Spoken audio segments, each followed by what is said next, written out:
नमस्कार। मेरे साथ सोनम वांगचुक जी हैं, जिनका थोड़ी देर पहले मैंने सम्मान किया था इस एसएमएस गमछे से। तो देखिए, हरियाणा वाला व्यक्ति असम के गमछे से लेह लद्दाख से आए हुए हमारे साथी और देश के हीरो का सम्मान कर रहे हैं। सम्मान करने की विशेष वजह ये है कि आप सब साथी लोग लेह से पैदल चल के दिल्ली तक आए हैं अपने मुद्दे को लेकर। लेह से पैदल चल के, और इसके बीच में आप 75 इयर्स के हैं। हमारे साथ लामा जी भी आए हैं, महिलाएं भी आई हैं, युवा लोग भी आए हैं। आप भी 70 पार तुर्तुक से आए हैं, जो तुर्तुक जो कि आखिरी सीमा पर है पाकिस्तान के कोने तक। जी जी, तो तमाम साथी आए, भूतपूर्व सैनिक हैं आप।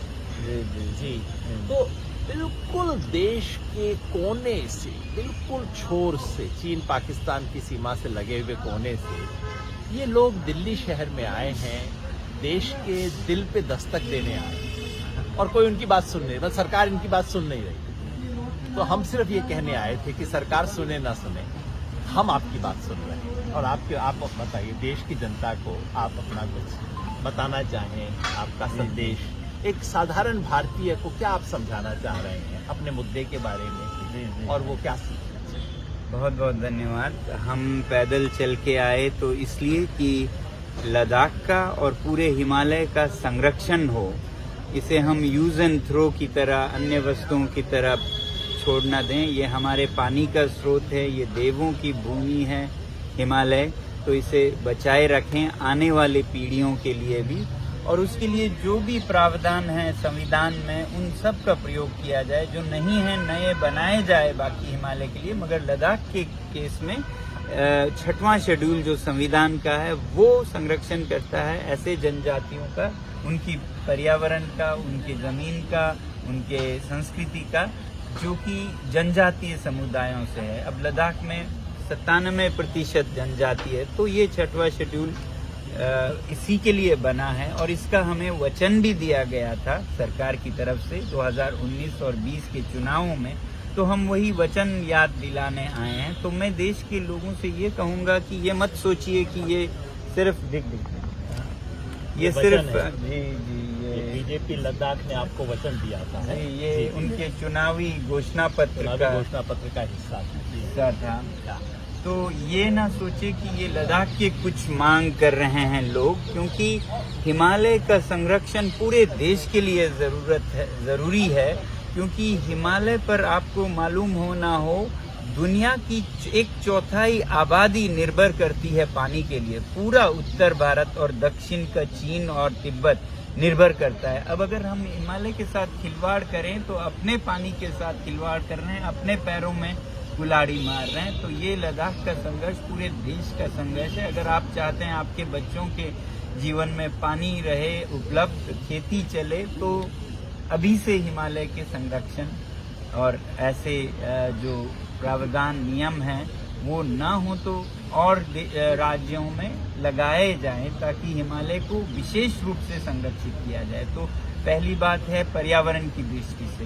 दूसरी बात है लोकतंत्र की दृष्टि से। हमारा भारत लोकतंत्र देश है, मगर लद्दाख में लोकतंत्र नहीं है। वहाँ पर एक उपराज्यपाल अपनी मर्जी से चलाते हैं। तो हम इतना कह रहे हैं, कोई चांद सितारे नहीं मांग रहे हैं, कि वहाँ भी असेंबली हो, चुने हुए प्रतिनिधि वहाँ का ख्याल रखें। जब चुने हुए प्रतिनिधि रखें तो उनकी तो लोगों की लगानी है, स्थानीय लोगों की अगले पीढ़ियों में लगानी है, तो वो उसे अच्छा प्रबंधन करेंगे। जब कोई 3 साल के लिए पैराशूट से आए तो उनको तो सीखने में 2 साल लगेंगे और जाने में 1 साल, तो वो गलतियां करेंगे और फिर दोबारा ये चक्र चलता रहेगा। तो लोकतंत्र की लड़ाई है लद्दाख के साथ। पूरे भारत को लोकतंत्र कहने के लिए सीमा तक लोकतंत्र पहुंचनी चाहिए। फिर तीसरी है सत्य की लड़ाई, संघर्ष, लड़ाई भी नहीं कहूँगा, संघर्ष है पर्यावरण की, लोकतंत्र की और सत्य की।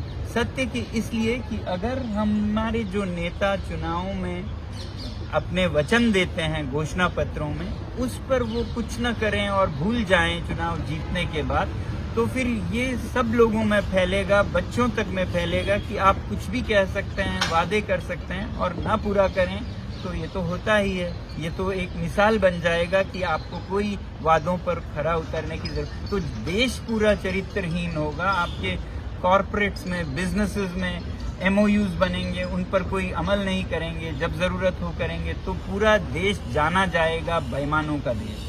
तो मैं ऐसा नहीं चाहता हूँ, इसलिए ये सबका कर्तव्य है कि हमारे इस संघर्ष में आप भी आवाज़ उठाएं, मिलाएं और सुनिश्चित करें कि हमारा पर्यावरण संरक्षित रहे, लोकतंत्र हर जगह तक पहुँचे और सत्य प्राण जाए पर वचन न जाए का जो जज्बा है वो कायम रहे। धन्यवाद। बहुत सुंदर। यही सच्चे अर्थ में सत्याग्रह है। सत्याग्रह गांधी इसी को बोलते थे। मैं राम मनोहर लोहिया को पढ़ता रहा हूँ। राम मनोहर लोहिया ने एक जमाने में लिखा था, लेट 50s में लिखा था, एक हिमालयन पॉलिसी, और उन्होंने तब कहा था कि पूरे हिमालय के लिए हमें एक नीति बनानी चाहिए, अलग अलग राज्यों के लिए नहीं, अलग अलग ये पॉलिटिक्स वो नहीं, पूरे हिमालय क्या सोचना चाहिए। और मैं आपको भेंट करूंगा वो किताब, ढूंढ के लाता हूँ कहीं पे, हिमालय के बारे में उन्होंने लिखा था, और वही ध्वनि आपकी बात में आ रही है। एक आखिरी बस छोटी, एक साधारण जो व्यक्ति यहाँ बैठा हुआ, समझिए दिल्ली में है, मुंबई में है, बहुत लोग आपकी राजनीतिक मांग को समझते नहीं, लेकिन आपके प्रति व्यक्तिगत सम्मान बहुत है लोगों के मन में, और मुझे लगता है भला व्यक्ति है, अच्छे काम करता है। आपने शिक्षा में काम किए हैं, आपने इनोवेशन किया है, आपने एक नई वैकल्पिक दृष्टि, विजन विकास का दिया है।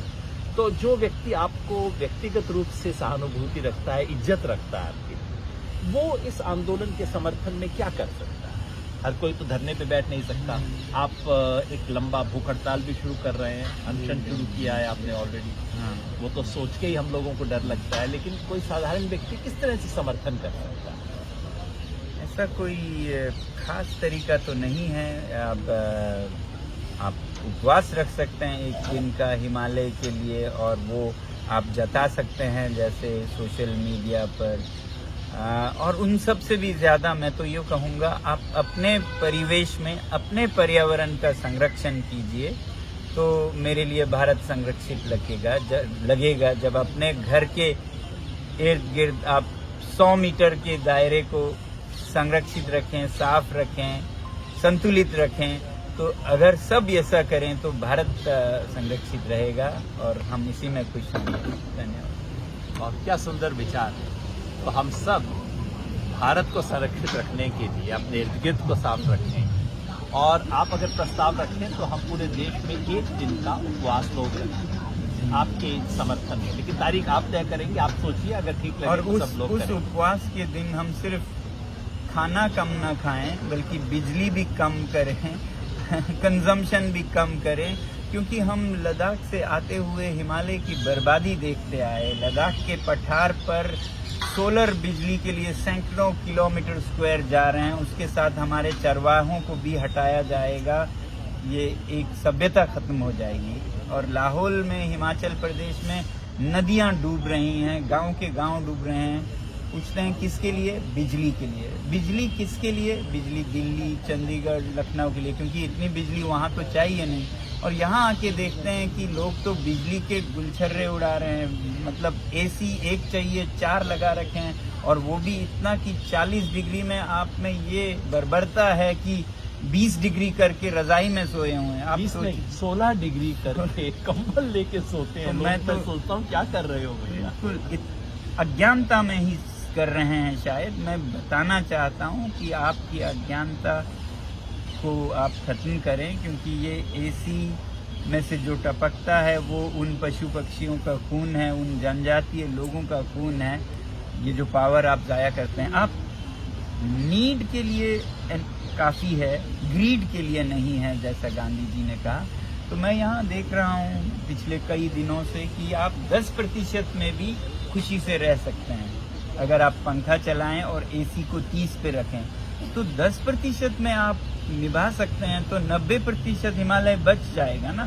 सरकार को दोष भी नहीं दूंगा मैं। सरकार आप लोगों को खुश करने के लिए हिमालय में चले आते हैं, नदियों को बांध देते हैं, पहाड़ों को काट देते हैं आपके लिए लेने के लिए। आप ही अगर डिमांड साइड पे कम करेंगे तो सप्लाई की ज़रूरत नहीं होगी, तो हिमालय बच जाएगा। तो यही मैं ही कहूँगा कि उपवास, आप उपभोग का भी उपवास करें जिसमें बिजली का हो। खाना जब बच्चे खाएं तो आधा न फेंकें, क्योंकि विश्व में सबसे ज़्यादा प्रदूषण खाने पर भी होता है, और वो खाना प्रदूषण के बाद हम आधा फेंक देते हैं। तो क्या समझदारी है हमारी शिक्षित लोगों में, ये मैं सोच के हैरान रहता हूँ। उससे तो अच्छा अशिक्षित जो जनजातीय लोग होते हैं वो बहुत ही थोड़े में निभाते हैं, थोड़े में संतुष्ट रहते हैं, उनसे सीखने की ज़रूरत है। तो आप विनम्र होकर जनजातीय लोगों से बहुत कुछ सीखें, और अगर उपवास रखें तो इस तरह का उपवास। बहुत सी तो आपकी बात आपने सुनी, मुझे उसमें जोड़ने को कुछ भी नहीं है।